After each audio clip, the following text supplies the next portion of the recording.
Welcome, my friends, to a new Bowls Revolution podcast, and we really do have quite a crowded one for you today. I need the glasses because I haven't got my friend to prompt me along here. There's quite a lot here. We've got feedback on the transgender piece we did a couple of weeks ago. Feedback on the DCIBA, that's the last podcast we produced, and believe me, it should probably be called Fallout, not feedback. Then we have after that the revolution, which is one that should have happened, didn't happen, must still happen. And then we look at our leading revolutionary and what he's up to now, Gary Hitching by name. But first of all, I've got an apology to the Torquay United Indoor Bowls Club to put on the air. And that is the last podcast we recorded. We recorded at the Torquay United Indoor Club. Now, the reason for that is there were three of us in it, and we all decided to meet at one point, and we all came from different directions, and that's where we ended up. There was no more to it than that. But perhaps I should say that the Torquay United Committee were a bit concerned because they're assuming that they would be associated with the podcast. And I need to make it clear right here and now, there is no connection between Torquay United Indoor Bowls Club and this podcast. It's totally independent. We are both members of that club, but it's still totally independent. So please don't associate that club with this podcast. I think I've said that too many times already.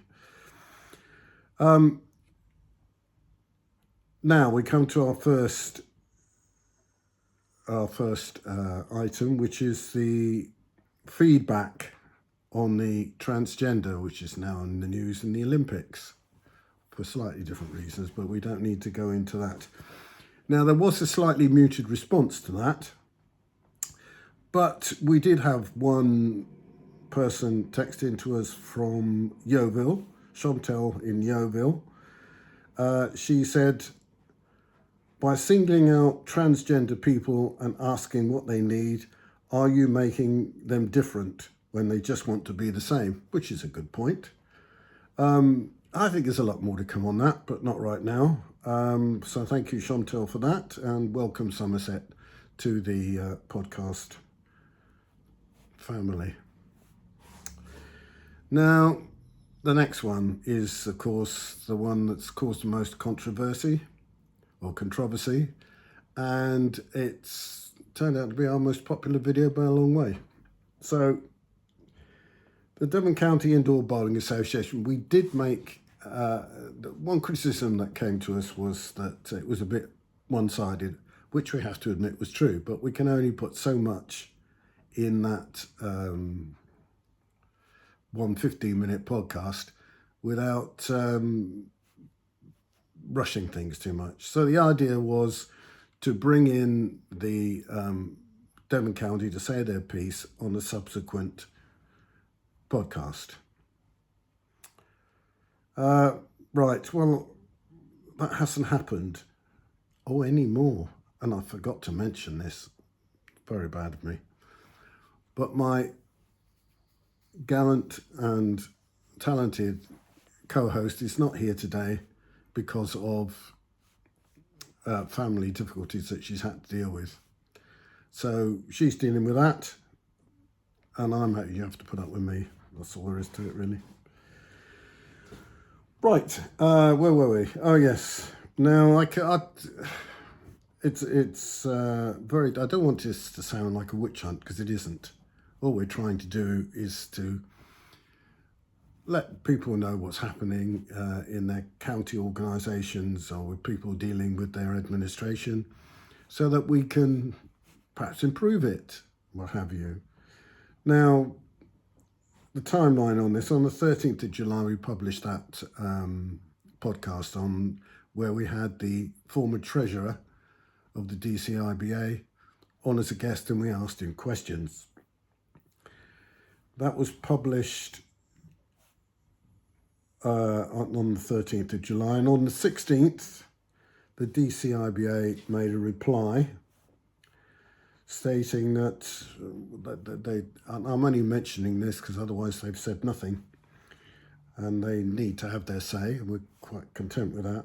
But over a 2-month period, received over 60 emails, which the former secretary sent, and the secretary of the former treasurer sent. The secretary deemed them to be a cyber attack. He said he'd not received a penny for taking on the website guru, and any payment was in my dreams. Now, I never said anything about a payment. There's about 500 other people will testify, if you include those from Facebook. I never accused him of taking the money. I just made a joke about the money that you could get for just being a website guru. And he did mention in that, this is the secretary, 50 more errors, which I thought was pretty good. 15 errors, that's 1 a minute. Oh, he said I made 15 errors, and that's pretty good for me. I excelled myself on that particular day, I must admit. But he finishes email with the words, he's looking into a case for me to answer for unjustifiably bringing the association into disrepute. Now, you really don't need any help from me, guys, on this, to be honest. You fire 2 people in voluntary positions in a few months. Both of them said that they had difference of opinion with the secretary. Both of them say they were a bit miffed by the dismissal, and both of them are thinking about legal action as a redress. Okay, there's got to be some problem in the association or in the organisation for that to happen. No more, we'll just look into that. Anyway, the timeline I was on about, after that, on the 18th of July, we sent an email to the DCIBA asking them to join our podcast, and so they could say what they needed to say, which is only fair.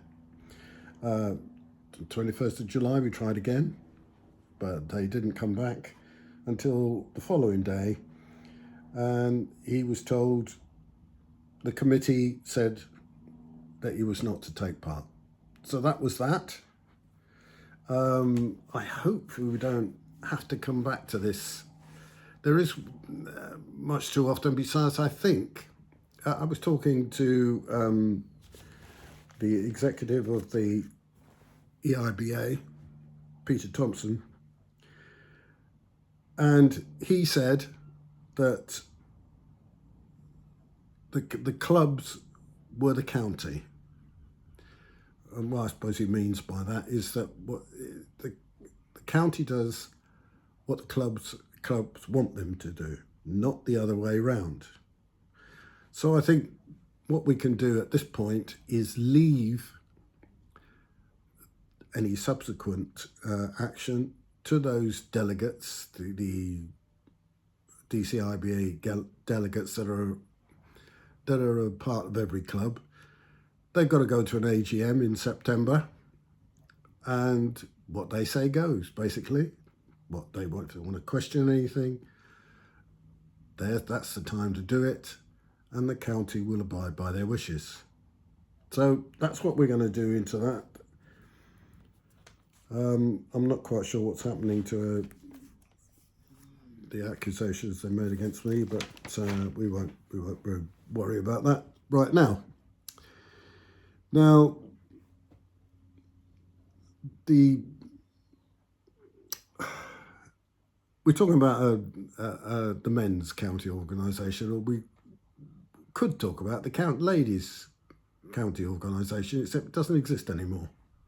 It folded last September, and the opinion I got from people then was that they wanted it to fold, the old guard members. Now, when I wrote the regular column for the Herald Express on bowls, it must be 20 years ago now, I did give the Devon County ladies some stick.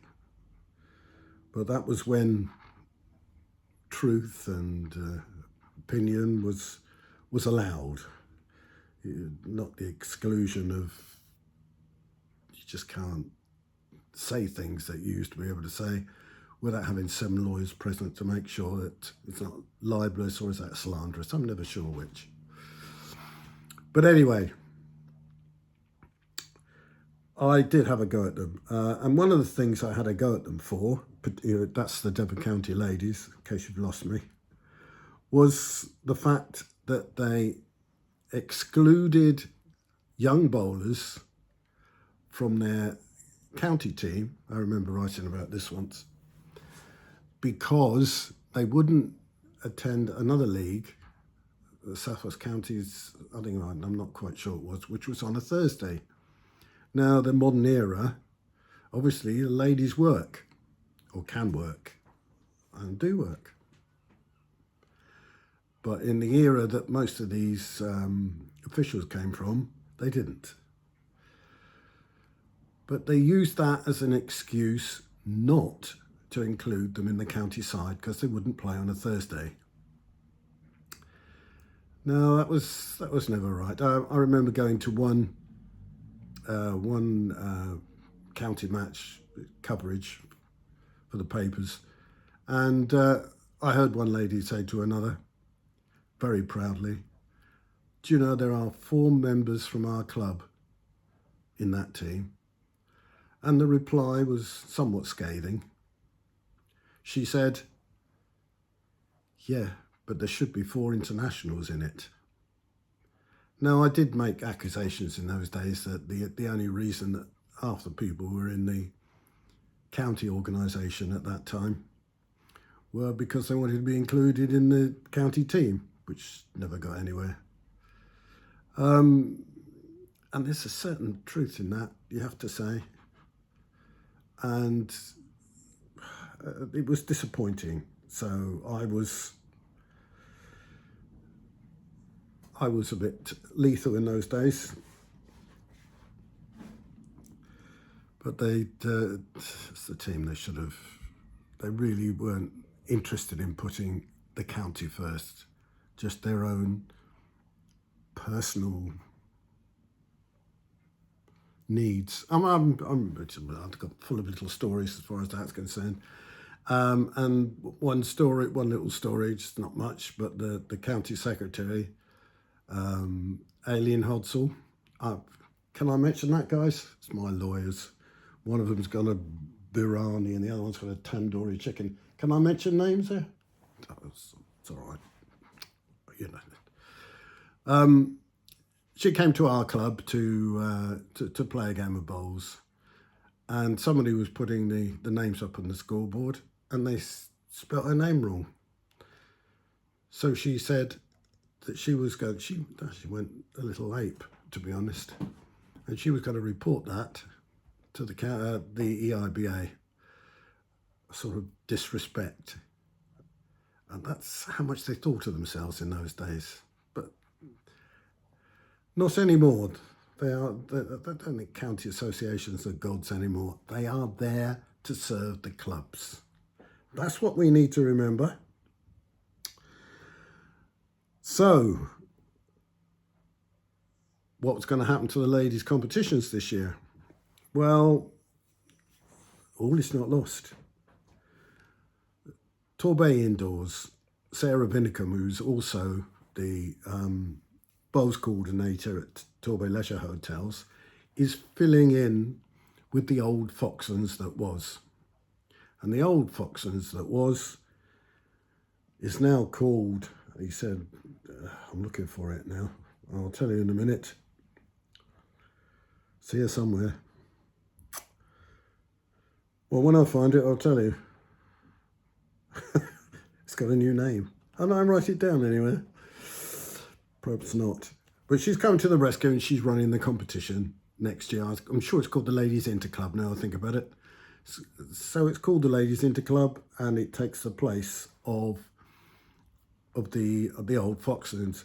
She's got an extra team in it that the old Foxtons doesn't have, and there are a couple of things I like about this. One, she's changed the points system. Before, you could win on 3 rinks in the old Foxlands, lose heavily on the 4th rink, and still score more points, though you'd lost the game overall. That won't happen anymore. Instead of 2 points for a win, it's 6, in along with the men. So that's going to work. I think that's going to work quite well. And I asked her quite honestly why she was doing this, because it's she said it's very modestly that it was all to do with the fact that she does this sort of thing all the time for Torbay Leisure Hotels, but that she loves her county, which is very good. Now, so you've got that competition, which is staying, and of course the Lace Makers, which is one that Honiton Club put together. They will run it themselves next year. So you're really not missing out on much, except the Atherley and the South West Counties, if that one's still running, I'm not sure. But the one thing I want to say to the ladies, and now there is, not only has there been talk of them coming to the men, there's also talk of them picking up on the old organisation and their constitution and revitalising it, getting the money that's been frozen, which I understood is up to about 20,000, but I have got no proof on that.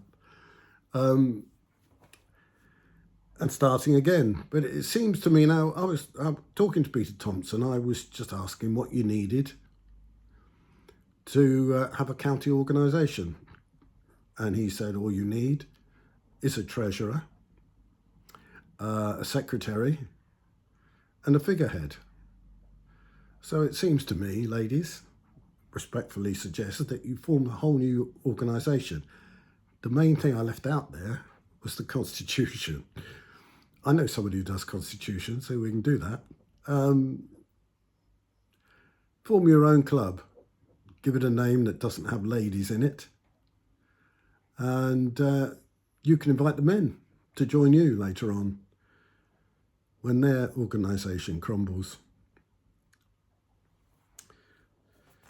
Right, so that's the ladies taken care of. So now, to the reason the ladies and anybody else, actually, men as well, they worry about county competitions is because of the new website set up by Gary Hitching, our leading rebellious person. I said revolutionary, really. I asked him for a statement on what his website is doing. And he gave me the following statement: to increase competitive bowls in Southwest and wider regions, allowing the clubs to profit from such competitions. Prize money will be provided without the need for sponsorship. Riviera Bowls is not a profit company, and the services on the website are for all to use. And I should point out again that the Riviera Bowls, though Gary Hitching is very much involved with it, it's his brainchild, is also totally separate from Torquay United Indoor Bowls Club. But the revolution started with him, to be honest. And I think he's got competitions in Mid-Devon, in Isca, and a lot of competitions in, especially singles competitions at Torquay United. And he's willing to do this for nothing. I hope it doesn't get too popular for him, because it's an awful lot of work he's set himself up to do. But that's it. So that sort of sums things up quickly. I'm sorry you've only had to put up with me. I hope it doesn't matter. We're overrunning on time anyway.